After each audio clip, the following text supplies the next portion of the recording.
সম্মানীয় দর্শক মণ্ডলী, আমার আজকের আলোচনার বিষয়টি অনেক গুরুত্বপূর্ণ। এমন একটি বিষয় যা আমাদের প্রত্যেকের জীবনের সঙ্গে সরাসরি জড়িত।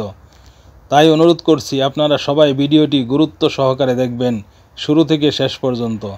ভিডিওতে বলা প্রতিটি কথা মনে রাখার চেষ্টা করবেন এবং তা অনুযায়ী আমল করার চেষ্টা করবেন ইনশাআল্লাহ।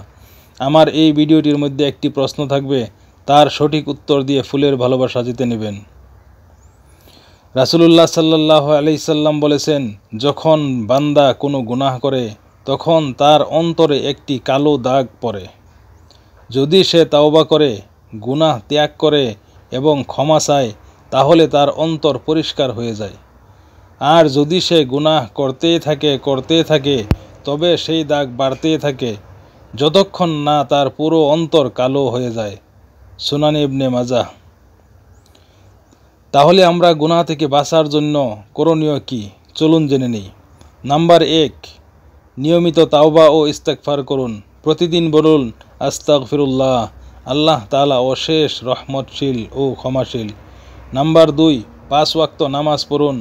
নামাজ মানুষকে গুনাহ থেকে রক্ষা করে।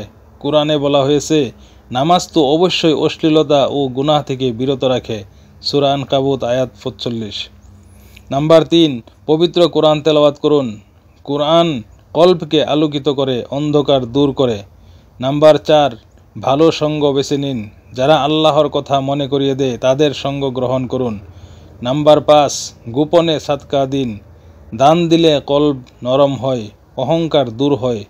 নাম্বার 6, নফল রোজা রাখুন, বিশেষ করে সোমবার ও বৃহস্পতিবার। এটি আত্মাকে নিয়ন্ত্রণে সাহায্য করে। নাম্বার 7, গুনাহর সুযোগের স্থান এড়িয়ে চলুন, যেমন হারাম দৃশ্য দেখা, বাজে কথা শোনা বা মন্দ পরিবেশে যাওয়া।